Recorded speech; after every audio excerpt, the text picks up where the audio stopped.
اللہ تبارک و تعالی فی القرآن المجید فاعوذ باللہ من الشیطان الرجیم والذین آمنوا بہ وعزروہ ونصروہ واتبعوا النور الذی انزل معہ اولئک هم المفلحون۔ صدق اللہ مولانا العظیم۔ اللہ جل شانہ کا جتنا بھی شکر ادا کیا جائے وہ کم ہے کہ جس کی توفیقات سے ہم آج اس کا اور اس کے پیارے حبیب محتشم صلی اللہ علیہ وآلہ وسلم کا ذکر خیر کرنے کے لیے یوں اکٹھے ہوئے۔ اس ضمن میں سب بات مبارکباد اور تحسین کے لائق ہے آپ کی سوسائٹیز، اسٹوڈنٹ سوسائٹیز جو کہ students affairs and students counselling centres ہیں، اس کے جملہ احباب جنہوں نے آج کی اس تقریب کا انعقاد کیا، اللہ رب العزت ان کی تمام کاوشوں کو اپنی جناب میں قبول و منظور فرمائے اور اس کا بہترین اجر انہیں عطا فرمائے۔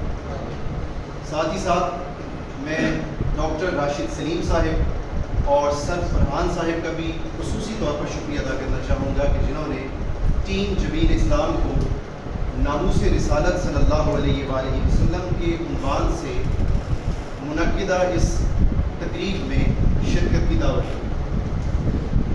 اب میں بلا تمہید اپنی گفتگو کا آغاز ایک دعا سے کرنا چاہوں گا کہ اس روئے زمین پر جہاں بھی کہیں مسلمان ظلم و بربریت کا شکار ہو رہے ہیں، چاہے وہ فلسطین کی خون ریز سرزمین ہو یا پھر کشمیر کی سسکتی ہوئی وادی، اللہ رب العزت ہر مظلوم مسلمان کی اپنی جناب سے خصوصی مدد کا نزول فرمائے۔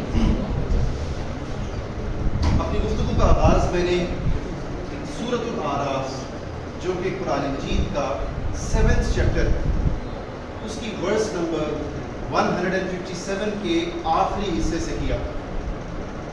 اللہ رب العزت ارشاد فرماتا ہے کہ فَالَّذِينَ آمَنُوا بِهِ، پس جو لوگ میرے رسول محتشم صلی اللہ علیہ وآلہ وسلم پر ایمان لائیں گے، تو ایمان لانے کے بعد اگر وہ 3 کام کر لیں، وہ 3 کام جو ہیں ان کی جو ترتیب اور جو آرڈر اللہ رب العزت نے جس ترتیب سے بیان فرمایا ہے، اس ترتیب میں نہایت دلچسپ حکمت پوشیدہ۔ فرمایا جو ایمان لائیں گے، ہماری تعالیٰ ایمان لانے کے بعد کیا نمازیں قائم کریں؟ پہلا کام یہ کرے، جواب آیا نہیں۔ الہ العالمین پھر روزے ادا کریں؟ فرمایا نہیں۔ حج ادا کریں؟ جواب آیا نہیں۔ جہاد کریں؟ جواب آیا نہیں۔ فرمایا یہ تمام امور جو ہے یہ فرائض ہیں امت پر، ان کی باری آئے گی، مگر ان امور اور ان اعمال شرعیہ سے بھی پہلے ایمان لانے کے فوری بعد جو پہلا کام کرنا ہے وہ یہ کہ فَالَّذِينَ آمَنُوا بِهِ وَعَزَّرُوهُ، کہ میرے مصطفیٰ صلی اللہ علیہ وآلہ وسلم کی عزت اور احترام کریں۔ پھر اس کے بعد وَنَصَرُوهُ، اور میرے مصطفیٰ صلی اللہ علیہ وآلہ وسلم کے دین کی مدد کریں، دین کی خدمت کریں۔ اس کے بعد تیسرے مقام پر فرمایا وَاتَّبَعُوا النُّورَ الَّذِي أُنزِلَ مَعَهُ، اور پھر اس نور کلام جو اللہ کا کلام ہے قرآن مجید، اس کی اتباع کریں جو ان پر نازل کیا گیا۔ سو اتباع قرآن میں تمام اعمال شریعہ شامل ہو گئے۔ سو اعمال شریعہ اور اعمال دینیہ کا ذکر جو ہے اللہ رب العزت نے وہ تیسرے مقام پر فرمایا۔ پہلے حضور صلی اللہ علیہ وآلہ وسلم کی عزت، ناموس، تکریم اور تعظیم کا بیان فرمایا، جو مجھ سے پہلے ڈاکٹر عمران حیات صاحب نہایت تفصیل کے ساتھ آپ سے گفتگو کر چکے ہیں اور ناموس کو بھی انہوں نے ایکسپلین کیا۔ اب میں یہاں سے اپنی گفتگو کو آگے بڑھانا چاہوں گا کہ میری ادنا سی دانست میں مجھے یہ سمجھ آتی ہے کہ جو جناب رسول اللہ محمد مصطفیٰ احمد مجتبیٰ خاتم النبیین والامام المرسلین صلی اللہ علیہ وآلہ وسلم کی ناموس، عزت اور تعظیم ہے، یہ ناموس رسالت دین اسلام کے محل کا وہ بنیادی ستون ہے، وہ انایویٹیبل پلر ہے کہ جس کے بغیر دین اسلام کا محل اپنی بقا سلامت نہیں رکھ سکتا۔ اس کی وجہ آپ سورہ اخلاص کو پڑھیں جو قرآن مجید کا 112 چیپٹر ہے اور ہر مسلمان اس سے باخبر ہے۔ اس کی پہلی آیت کریمہ میں خالق کائنات نے اپنی وحدانیت اور توحید کا بنی نوع انسان سے اظہار فرمایا، اور اپنی توحید کا اظہار فرمانے کے لیے بھی اس نے ہمیں ڈائریکٹ مخاطب نہیں فرمایا۔ آپ ذرا اسلوب پر غور کیجیے، فرماتا ہے کل میرے پیارے حبیب سلام علیک، آپ فرما دیجئے واللہ احد کہ وہ اللہ ایک ہے۔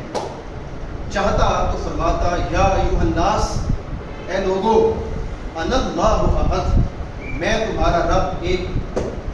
کیا اس کے لیے ناممکن تھا؟ معاذ اللہ، ان اللہ علی کل شیء قدیر کا مصداق ہے۔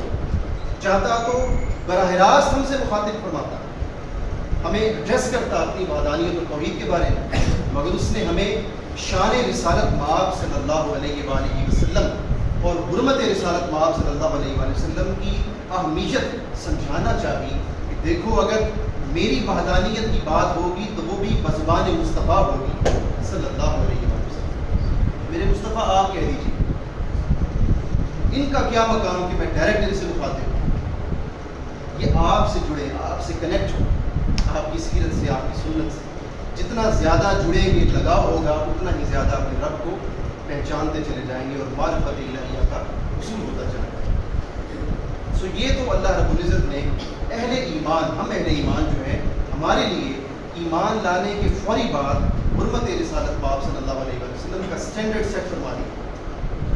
اب آئیے ذرا دھیان دیتے ہیں اس طرف بھی اپنی گفتگو کے میں اب دوسرے مرحلے پر آنا چاہوں گا کہ جو حضور صلی اللہ علیہ وآلہ وسلم کی آمد سے قبل اسلام سے پہلے کی جو پچھلی امتیں، کیا ان کے لیے بھی حضور صلی اللہ علیہ وآلہ وسلم کی جو عزت اور ناموس ہے اس کا بیان آیا ہے کہ نہیں آیا؟ سورۃ المائدہ یہ قرآن مجید کا 5th چیپٹر ہے، اس کی فرسٹ ورس میں اللہ رب العزت ارشاد فرماتا ہے یا ایھا الذین آمنوا اوفوا بالعقود، اے ایمان والو اپنے وعدوں کو اور اپنے عہد کو پورا کیا کرو۔ اب یہاں پر اس آیہ کریمہ کی اگر میں تفسیر میں جانا چاہوں تو میں تاریخ اسلام کی سب سے اعلیٰ درجے کی تفسیر ہے تفسیر ابن جریر طبری۔ جو اہل علم ہیں وہ یہ بات جانتے ہیں کہ مکمل، جامع اور کامل جو پہلی تفسیر لکھی گئی وہ تفسیر طبری تھی۔ اس سے قبل بھی تفاسیر لکھی جا چکی تھی مگر وہ مختصراً تھی، قرآن مجید کے کسی ایک حصے کی تھی، مکمل طور پر جامع نہ تھی۔ تو جو پہلی جامع تفسیر تاریخ اسلام میں ہمارے سامنے آتی ہے دیٹ از تفسیر طبری۔ اس تفسیر طبری کی والیوم 6 میں پیج نمبر آتا ہے 49۔ امام طبری کوٹ کرتے ہیں اس آیہ کریمہ کے تحت کہ اے ایمان والو اپنے وعدوں اور عہد کو پورا کرو۔ اس آیت کے تحت تفسیر کوٹ کرتے ہیں، فرماتے ہیں بل هذه الآیہ امر من اللہ تعالی لأہل الکتاب، کہ اس آیہ کریمہ میں دراصل اللہ رب العزت نے جو آمد اسلام سے بھی قبل کی امتیں تھیں اہل کتاب یہود و نصارہ، ان میں سے بھی تو کچھ لوگ راہ ہدایت پر تھے نا، چونکہ ان کے لیے جب اسلام آیا ہی نہیں تھا تو ان کے لیے جو دین ابراہیمی تھا یا جو شریعت موسوی تھی وہ ان کے لیے قابل عمل تھی، اور جو اس پر عمل پیرا تھے تو گویا وہ اہل ایمان تھے اس دور کے۔ تو امام طبری کہتے ہیں کہ اس آیہ کریمہ میں جو اہل ایمان مراد دیے گئے ہیں وہ اسلام کی آمد سے بھی قبل کی جو پریویس امتیں تھیں ان کو اللہ رب العزت نے مخاطب فرمایا۔ اور کیا فرمایا ہے؟ فرمایا ہے بالوفاء بما اخذ به ميثاقهم من العمل بما في التوراۃ والانجیل فی تصدیق محمد صلی اللہ علیہ وسلم۔